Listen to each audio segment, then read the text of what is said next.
memperlihatkan para pemuda yang akan dilatih untuk menjadi tentara Corps Marinir Amerika Serikat, di mana pelatihan ini akan dikomando oleh seorang sersan yang dikenal tegas, keras, dan disiplin, sehingga butuh mental yang kuat untuk bisa bergabung dengan kesatuan ini.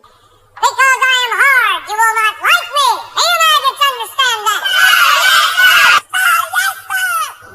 You, John Wayne? Saat itulah kita akan diperkenalkan pada satu prajurit bernama James, tapi biasa dipanggil Joker. Sesuai julukannya, Joker bersikap iseng dengan bercanda ketika sersan sedang berbicara dengan prajurit lain, sehingga sersan pun langsung nyerenteng, menghampirinya, dan meninju perutnya untuk memberikannya pelajaran. Saat ditanya apa motivasi Joker ikut kesatuan ini, Joker pun dengan spontan menjawab bahwa dia ingin merasakan rasanya membunuh, sehingga sersan menyuruhnya untuk teriak sekencang-kencangnya dan perlihatkan ekspresi seorang pembunuh.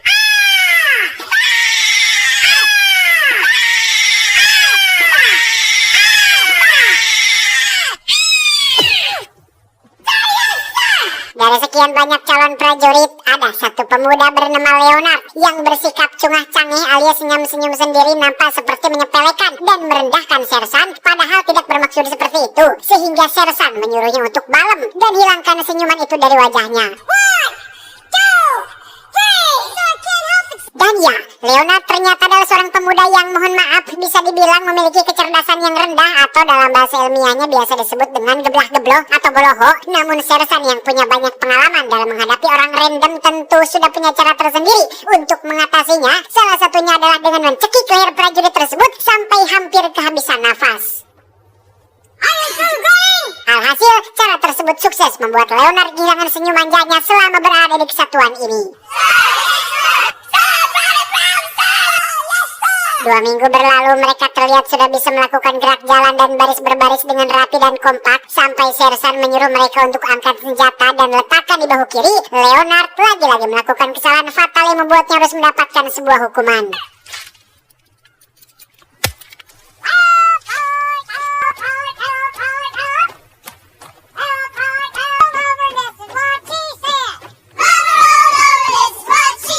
Malam harinya sersan memberitahu tentang senjata yang ada di tangan mereka adalah senjata yang harus dijaga dengan baik. Anggap seperti ayang beb sendiri yang setiap detik dan setiap menit selalu kepikiran. Mereka lantas tidur di atas ranjang sambil mengucapkan janji untuk selalu menjaga dan merawat senjata mereka masing-masing. Beberapa hari berlalu, para kandidat pun memasuki tahap pelatihan fisik, yang di sini Leonard kembali menunjukkan kelemahan dan kemelehoyannya ketika fisiknya belum siap ditempa dengan pelatihan keras seperti para prajurit yang lain.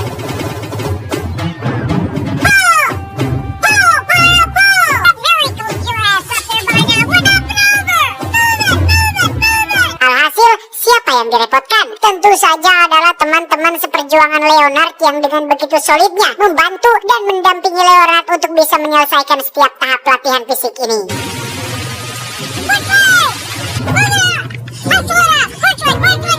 Sebagai orang yang ditunjuk sebagai komandan skuad, Joker bertanggung jawab atas semua rekan-rekannya yang lambat dalam belajar, yang sudah tidak perlu ditanyakan lagi. Leonard adalah satu-satunya prajurit boloho yang mendapat treatment khusus, sehingga Joker harus berulang-ulang kali menjelaskan dan mempraktekkan apa saja kewajiban mereka di barak pelatihan ini. Left one over the right, make a 4-inch fold. Beberapa waktu berlalu, Leonard akhirnya menunjukkan kemajuan yang cukup signifikan berkat didikan dari seorang Joker, sehingga untuk sementara waktu sersan bisa menghemat tenaga dan darah tingginya untuk hal-hal yang lain. Suatu malam, sersan melakukan inspeksi mendadak untuk melihat kedisiplinan para prajuritnya, di mana untuk kesekian kalinya Leonard melakukan kelalaian dengan lupa mengunci latih pribadinya. Tetapi bukan itu kejutannya, karena sersan menemukan sesuatu yang sangat-sangat dilarang di barak ini, yaitu seonggok donat jelly yang Leonard ambil dari aula, yang karena sudah capek dengan sanksi yang sama, sersan pun memiliki ide lain agar Leonard mikir, yakni dengan akan menghukum semua teman-temannya apabila setiap kali Leonard melakukan kesalahan. 1, 2, 3, 4. Mereka semua yang awalnya simpati kepada Leonard pun lama-lama menjadi jengkel sendiri, sehingga semua orang kompak untuk memberi pelajaran kepada Leonard dengan cara memasukkan batang sabun ke dalam handuk dan memukuli Leonard beramai-ramai.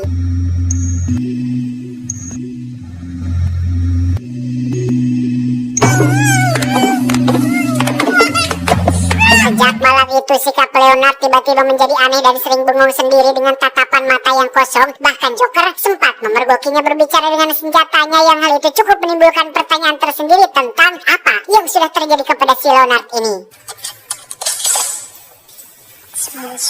Sisi baiknya, Leonard benar-benar sudah berubah menjadi sosok prajurit yang disiplin, bahkan mampu melewati tes menembak dengan baik, hingga mereka semua resmi ditetapkan sebagai para prajurit yang sudah siap untuk terjun ke medan perang. I just won my M14.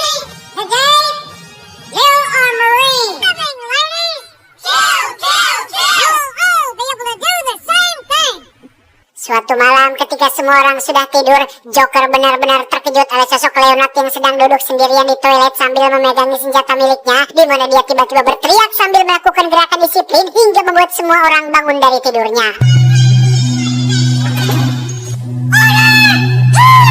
Ketika Sersan datang, Leonard terlihat menunjukkan raut wajah yang semakin menggila, di mana Bapak Sersan tak memperdulikan hal itu dan tetap dengan ketegasannya menyuruh Leonard untuk turunkan senjata dan kembali ke tempat tidur.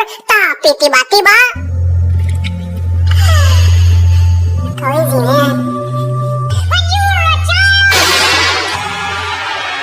ya, Leonard membunuh Bapak Sersan kemudian menembak kepalanya sendiri, sehingga bisa disimpulkan bahwa mental Leonard belum siap untuk mendapatkan pelatihan keras seperti ini. Hasilnya justru malah membuatnya tertekan dengan mengalami depresi berat yang membuatnya nekat berbuat hal seperti itu. Brotherhood. From now on, Bertahun-tahun kemudian, Joker kini bertugas di Vietnam sebagai jurnalis militer yang akan meliput dan membuat berita mengenai kondisi dan situasi yang terjadi di medan perang, di mana wilayah tempatnya meliput nampaknya tidak perang-perang amat. Bahkan Joker dan rekannya yang bernama Raptorman ini masih bisa ngopi di pinggir jalan tanpa khawatir atau takut akan ada serangan mendadak atau rudal yang tiba-tiba jatuh dari atas atau terjadi sesuatu situasi yang tegang yang beradrenalin. Sekalipun ada ketegangan, itu hanya diakibatkan oleh tindakan kriminal biasa seperti saat kamera milik Raptorman dirampas oleh seorang begal yang mendedikasikan hidupnya untuk kungfu ala Stephen Chow.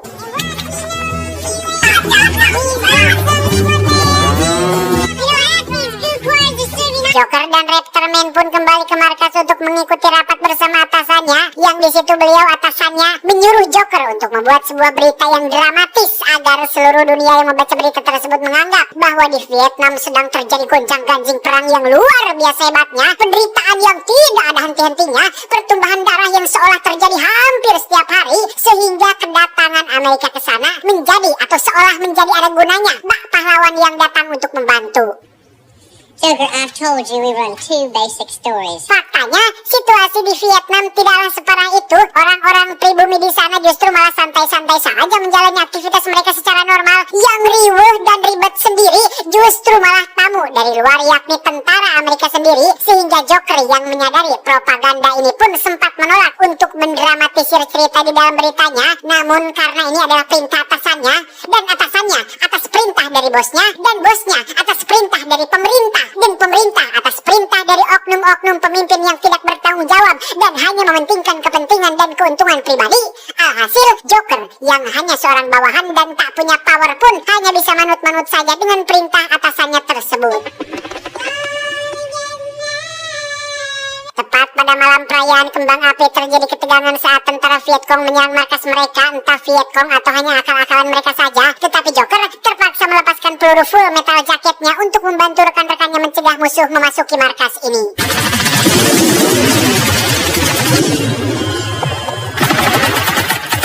Keesokannya sang atasan langsung menginformasikan bahwasannya situasi sudah semakin memburuk. Vietcong yang dianggap sebagai para pemberontak pun katanya sudah menguasai beberapa wilayah mereka, sehingga Joker dan Raptorman dikirim menuju baris depan peperangan demi meliputi situasi dan kondisi di sana, yang apabila mereka berdua tidak menemukan kekejaman sesuai yang diinginkan, maka bolehlah mengaranglah, dramatisirlah, tambah-tambahinlah beritanya supaya ceritanya bisa lebih menarik dan selalu FYP di seluruh dunia.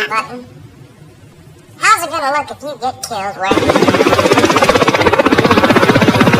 Joker dan Raptorman pun berangkat menggunakan helikopter, yang di sini mereka langsung berkenalan dengan teman baru yang bernama Durgunner, yang sangat sangat anjing sekali dan sangat tidak manusiawi sekali ketika dia dengan begitu enaknya menembaki para petani wanita dan anak-anak yang bahkan tidak ikut terlibat dalam peperangan yang terjadi. Astagfirullahaladzim.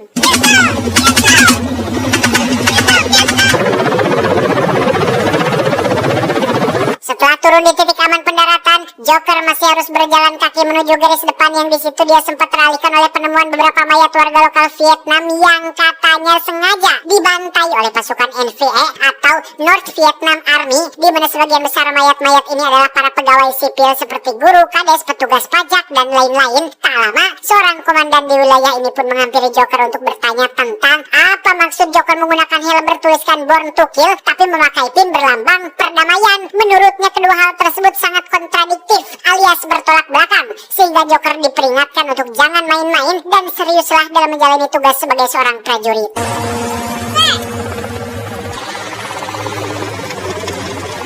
Setibanya di lokasi garis depan peperangan, Joker secara kebetulan bertemu dengan teman lamanya waktu di barak pelatihan yang bernama julukan si Cowboy, yang di situ juga ada seorang prajurit senior bernama Animal Mother yang tampak sinis kepada Joker, sehingga keduanya sempat terlibat adu cungur. Faktanya, situasi di medan perang tidaklah serius-serius amat dan tegang-tegang amat, karena pada kenyataannya mereka masih bisa santai dalam waktu-waktu tertentu, seperti salah satu prajurit yang sengaja meletakkan jasad seorang Vietcong yang sudah berhasil dibunuhnya. It's a great day for living, bro. Keesokannya mereka mulai melakukan perluasan wilayah untuk menekan kelompok Vietcong, di mana Durganer nampaknya harus menerima azab Tuhan saat dia dengan sombongnya berjalan di posisi paling depan, sehingga ketika ada serangan dadakan, Durganerlah orang pertama yang mati dalam insiden ini.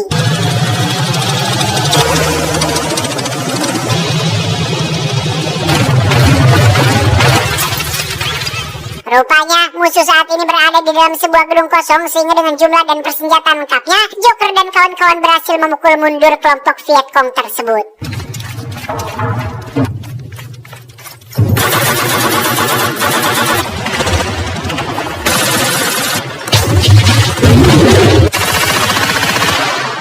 Berhasil dengan aksi barusan, mereka pun mendapat kesempatan untuk diliput langsung oleh kru TV yang di situ mereka semua menceritakan pengalaman masing-masing selama berada di medan perang, yang kebanyakan dari mereka mengklaim bahwa keterlibatan tentara Amerika di sini tidak lebih dari hanya ingin membantu Vietnam mengalahkan para pemberontak, yang jikalaupun ada korban sampingan seperti wanita, anak-anak, dan warga sipil tak berdosa, mereka mengaku itu dilakukan tanpa sengaja akibat tekanan mental yang mereka hadapi selama berada di medan perang ini.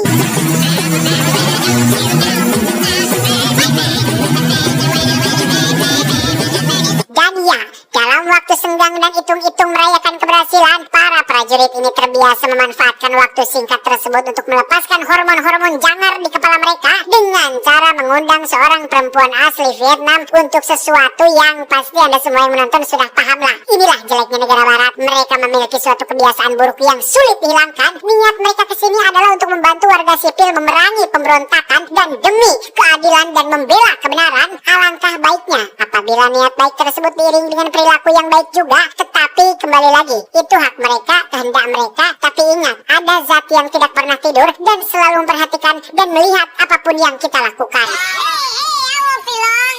I'll skip the foreplay. Singkat cerita, pasukan garis depan ini pun tiba di kota yang disinyalir menjadi sarang para pemberontak, di mana salah satu prajurit pun tewas terkena ranjau yang membuat Joker dan kawan-kawan menjadi agak ketar-ketir.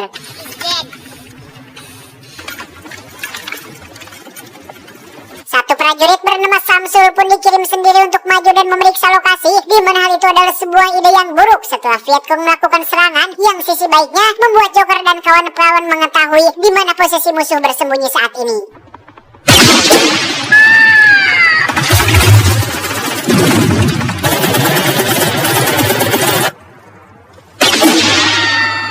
Donyo melihat kawan-kawannya mati, Animal Mother sang brutal pun maju sendirian dengan senjata beratnya, di mana aksi tersebut memberikan kesempatan untuk yang lain bisa maju dan merangsak masuk ke gedung tempat musuh bersembunyi.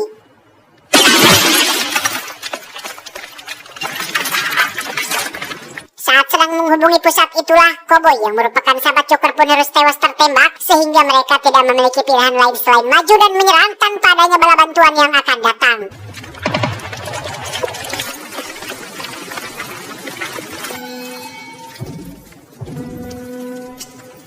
Joker yang sudah masuk ke dalam gedung pun mendapat peluang untuk menembak seorang Vietcong yang sedang sendirian. Namun karena Joker memiliki rasa simpati lebih tinggi daripada yang lain, dia malah diserang duluan meski akhirnya si Vietcong ini berhasil dilumpuhkan oleh prajurit yang lain.